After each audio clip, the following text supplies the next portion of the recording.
اعوذ باللہ من الشیطان اللعین الرجیم بسم اللہ الرحمن الرحیم وبہ نستعین اما بعد۔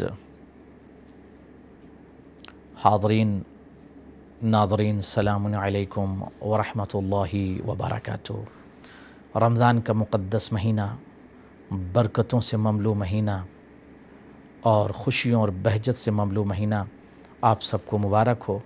خدا آپ سب کو سلامت رکھے اور آپ کی عبادت کی جزا خدا آپ سب کو اجر اجزل عنایت کرے انشاءاللہ تعالی۔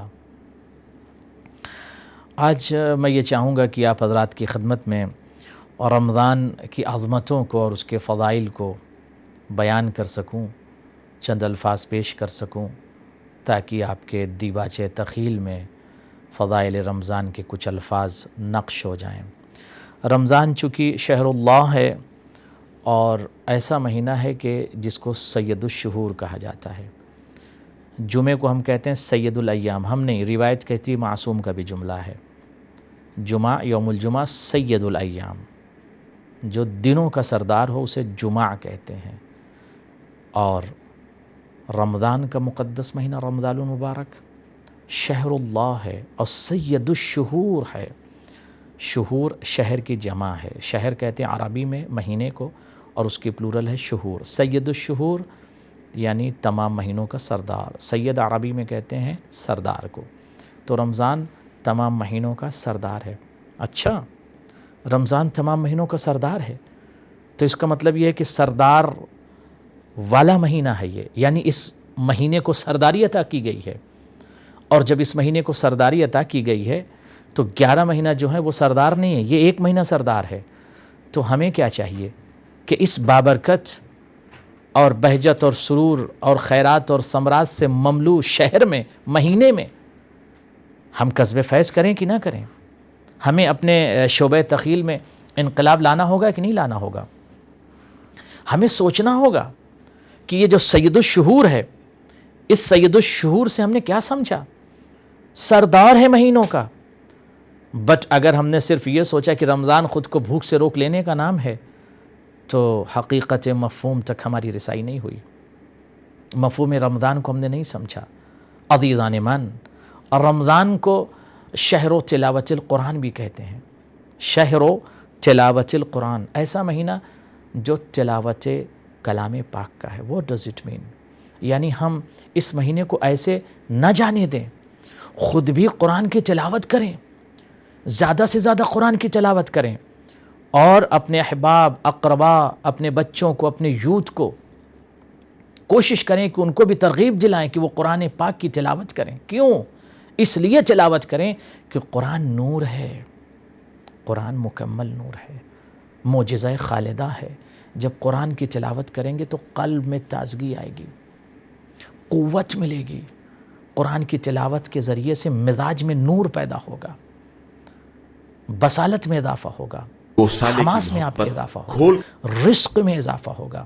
رزق بڑھانا چاہتے ہیں، if you would like to increase your risk, recite سورۃ الواقعہ after maghrib one time and one time after عشاء also۔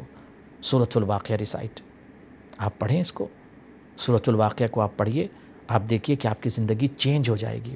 اگر اب تک آپ نے نہیں پڑھا تو رمضان کا یہ مقدس مہینہ شروع ہو گیا ہے، اس میں آپ قرآن کی تلاوت کیجئے، مسلسل قرآن کی تلاوت کیجئے، عادی بنا لیجئے اپنے آپ کو۔ یہ کتاب اللہ ہے، اللہ کی کتاب ہے، اسے ہمیں اپنے سینے سے لگانا چاہیے، تلاوت کرنا چاہیے، اور صرف عند الحاجہ و عند الضرورہ قرآن کی تلاوت نہیں ہونا چاہیے، زیادہ سے زیادہ مسلسل ہمیں قرآن کی تلاوت کرنا چاہیے۔ اس لیے قرآن کی تلاوت کرنا چاہیے کہ قرآن ایک عظیم کتاب ہے جس کو پروردگار عالم نے معجزہ خالدہ بنا کے بھیجا ہے، اور قرآن کی تلاوت سے صحت عطا ہوتی ہے، قرآن کی تلاوت سے گھر کا ماحول اچھا ہو جاتا ہے، قرآن کی تلاوت سے رزق میں اضافہ ہوتا ہے، قرآن کی تلاوت سے محبت گھروں میں پیدا ہو جاتی ہے، قرآن کی تلاوت سے زبان میں چاشنی آ جاتی، اجتذاب، اٹریکشن، اور انسان کی زبان لین ہو جاتی ہے، نرم ہو جاتی ہے، لہجہ نرم ہو جاتا ہے۔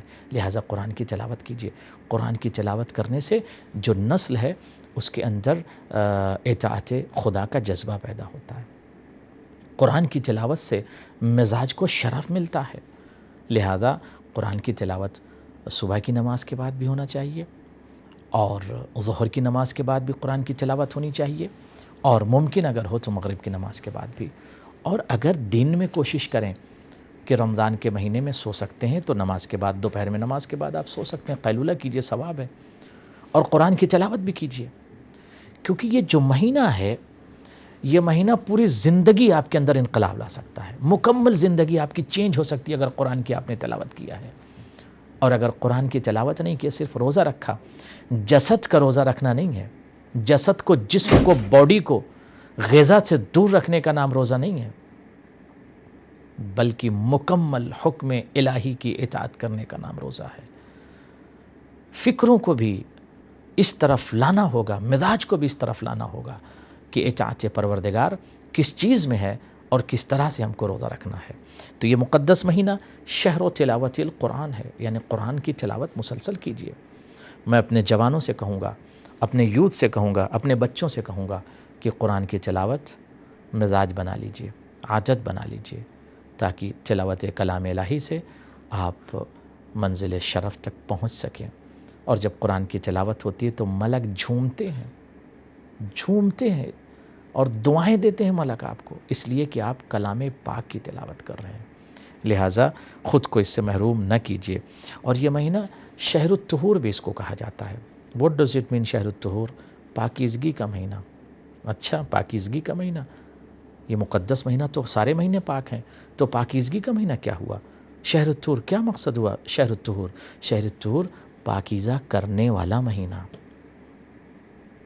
شہر الطہور پاک کرنے والا مہینہ، خود پاک ہے، ہمیں پاک کرنے کے لیے یہ پروردگار عالم نے اس کو شہر الطہور قرار دیا۔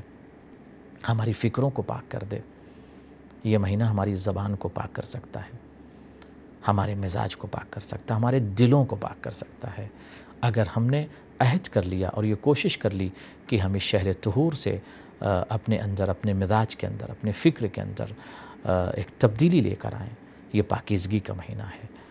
ہم کوشش یہ کریں کہ اپنی زبان کے ذریعے سے کسی کو ہرٹ نہ کریں، کسی کو ستائیں نہ، کسی کو نہ ستائیں اپنی زبان سے، اپنے بیان سے، اپنے کلام سے، ستائیں نہیں کسی کو، اس لیے کہ شہر الطہور تزکیہ کا یہ شہر ہے، پاکیزگی کا شہر ہے۔ پاک کرنے کے لیے یہ مہینہ آتا ہے کہ ہمارے فکروں کو پاک کر دے، ہمارے دلوں کو پاک کر دے، ہمارے بیوت کو، ہمارے گھروں کو پاک کر دے، ہماری کمیونٹی کے اندر جو پرابلمس ہے اس کو دور کر کے وہاں پاکیزگی پیدا کر دے۔